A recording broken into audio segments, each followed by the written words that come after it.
I know Cyberpunk is kind of new to some people, or you may not know exactly what that means. I would recommend checking out Blade Runner is kind of the classic one. I would start with the first one. For me, my personal favorite is Ghost in the Shell from 1995, the original anime. It's gorgeous. The opening sequence, title sequence of that, probably the best in any film ever, for me. Legendary. That to me is probably the cornerstone of most of where I think about the style I like. I would also go for Akira, is super, super classic. Probably the first mainstream video or film anyone thinks of when they think of classic cyberpunk. Hello, I'm David the Collector, and I'm here at Superchief Gallery for an exciting Cyberpunk opening. This is one of their first shows back, and I'm really, really excited to see it. It's curated by Random Ghost, someone who's recently built an incredible NFT and Cyberpunk following and continues to curate amazing art. So we're gonna see that art tonight at Superchief. Let's go inside. Hi, I'm Random Ghost. I curated this show, Cyberpunk Volume 1, and we're here at Superchief Gallery.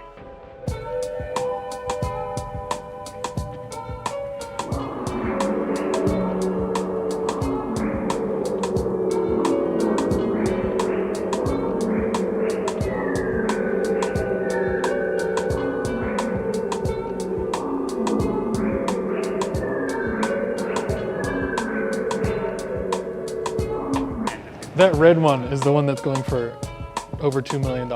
Yeah, no, the top one. It's a one of one from Ben Morrow from his Huxley universe. I know that Ben Morrow's been doing really big things in the NFT space with a lot of themed drops based around his comic book series. So he's using it to drop his comic books that he's created. So from what I can understand, I don't even know if you can read them without buying the NFT of it. And then owning a certain amount of those comic books lets you trade in for a profile picture like this. And so people are collecting and trading, and the comic book NFTs themselves are going up in value. And he's got a whole ecosystem he's building around it that is still beyond me how awesome and complex it is. But this is his first and only one of one so far from that. Amazing. Amazing. So the art extends past just the digital representation. It forms itself into the NFT world and gamifies that system in a way that makes it even more entertaining to collect. Really, really cool. That's sick. And I know with this one, if you buy it, it comes with extra behind the scenes time with him and a look into how he's actually building the world and what's going on. Tell us about some of the artists in the show. How did you pick them? Yeah, so behind us we have, this is actually a whole short film, it's about 2.5 minutes long, from Mehdi Hadi. And he's one of the 36 artists or pieces of art that we have. Some are collabs. Talking a little bit more about the cyber aspect of cyberpunk, how much science do you need to know to pull this off? It's actually interesting that we're standing in front of two completely different mediums here. We have, of course, literally ink on paper, the classic art form that has been around for forever, and then 3D animated, incredibly complex. Think about all of the thought process that had to go into building like just the thumb of this out. And how are you going to structure it? And are the fingers going to be symmetrical? Are you going to make them spread out? How does the hand actually grasp and the wrist turn? Those are the kind of things, like I just get macro with it. It helps me understand more of the thought process of the artist, that this isn't just random. He had to decide, does this notch go here or does this notch go there? And did he try how many options before he got there? I think both these pieces stand as an example of thought process behind what could be next for humanity, what could be next in the way that we invent something, or just what would be cool about tomorrow. Like, it's fine if it's not philosophically oriented or truly a prediction and it just looks rad. That's kind of the fun to me of cyberpunk, is mixing those elements. But there's always a little bit of harsh reality and there's a little bit of dreamer in there too. There's so much science in it. It like kind of bleeds out of the pieces in some ways. Yeah, actually with this one, this was created just for the show. The artist took the extra step and wanted to make his own thing. This is this set out of Russia. Another little hidden random ghost there, his idea. But what's interesting about this is because he built it for the show, he kept sending me iterations of it as he went. And I got to see it from different angles, different lighting, different colors. And it affected the mood so much each time he changed something. So even if the form is all unique and thought through, then you get to the lighting and the framing stage and you have a whole nother infinite bag of options. Yeah, I think it didn't click for me how much of a global scene this is until doing this show, when I'm now interfacing with artists from many countries. I didn't actually count, but the ones from the US are the vast minority. Like, I hope you come to Russia so I can see. So it's pretty cool that it's not just a local thing. Yeah, just Dropbox me something. Technology, the future, this is all universal concepts, right? It's pretty easy for people to understand, no matter what language you speak, what is something that's gonna happen tomorrow. It speaks to everyone. I think concepts like space and robots and right, all these different motifs that come alive. Yeah, and I think that's maybe why there tends to be more of a global collection here, is having different perspectives from different parts of the world based on how you grew up. The environment that you see every day affects the inspiration that you may have for the piece. A person who grew up in Russia will probably have a different idea of how the world works than someone who grew up in California or Tokyo or India. This guy's from Thailand, actually. Love his work.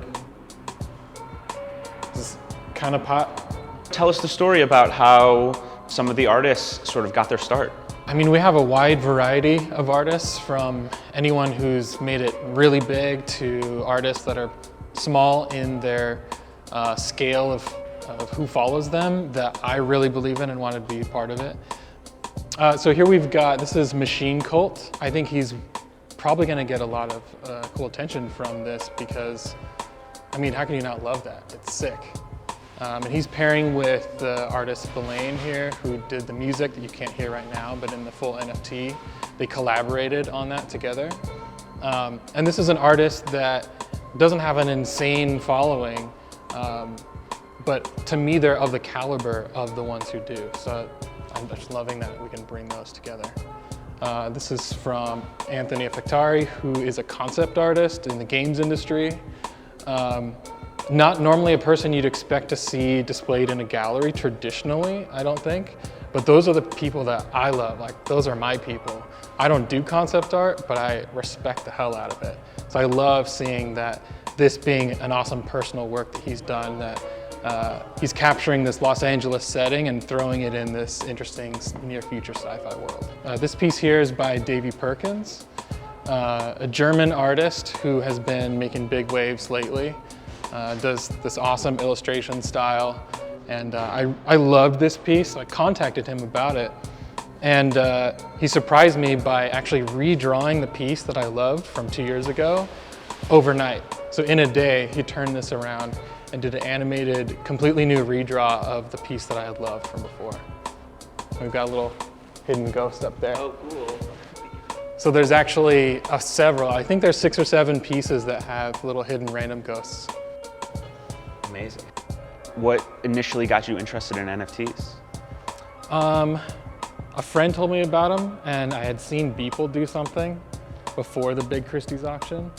I had no clue what it was. I just kind of moved on and was like, that's interesting. I don't get it. I'll figure it out later. And then I forgot about it. Then he did his big 70 million. And I knew, if I don't do it now, I'm already too late. Yeah, I love Beeple. I feel like he was a big representation within the art world before even NFTs. His art and digital art was probably the #1 on Instagram by followers. Him and Lush Sucks, I feel like, really took the NFT market by storm, using sort of memes and funny, relatable content with high-end art combined together, all on a digital platform that is brand fucking new. It created something really cool. Yeah, the crazy thing about Beeple is he does whatever the hell he wants. Yeah. He's got the memes, and then he has this gorgeous piece next to it that could fit in a gallery, and then there's like a shot of Elon Musk suckling somebody. Yeah, and you get a pair of white underwear every time you buy a piece of his, so when you shit your pants, you have something to shit your pants into. He really leads the way in a really cool way and shows artists they can do whatever the fuck they want. There's not really like a standardization to digital art. It's like, it's a feeling. That's true, he set that tone right away. Yeah, it's really cool. So tell me a little bit about the art you explore outside of Cyberpunk. I love photography, actually. I think that's one thing that you might not know from looking at the page. I have secret plans to do a photo exhibit at some point. But yeah, I love anything that has cinematic mood, I think is probably for me, the tie-in music, art, any sort of experience. If you can get like a deep cinematic vibe from it, that's what I'm usually all about. Are there any other recommendations you want to give? Yeah, there's some good games. I actually know people don't like the Cyberpunk game that gets hate. I loved it. I thought it was amazing. Yeah, I think it was the most played game last year. So Cyberpunk 2077, the game with from Keanu Reeves. With Keanu Reeves, and man, that game was just so fun to just explore. Yeah. I even started like a whole project of just being a photographer in that world. I would just jump in there and just my relaxed time was taking pictures of Night City inside that game. Deus Ex, that's another underrated game series. The art director of the remake series, Human Revolution, he was kind of, to me, the first intro into what's possible with Cyberpunk that wasn't already done before, where he was exploring Leonardo and like the classics of art. And he was saying, what if there was a renaissance of Cyberpunk? So if the world experienced a renaissance in how we have technology, let's bring those visuals in too. So he did cool stuff with Renaissance stylings, playing with Cyberpunk world experiences at the same time. Well, thank you so much for doing this interview and showing us this amazing show at Superchief Gallery. Thank you everyone for being here. Have a good one. Do you want to shout anything out? Yeah, I mean, you can follow me on Instagram at Random Ghost with no vowels. Twitter too, Random Ghost with an underscore in the middle. You'll find me, randomghost.com.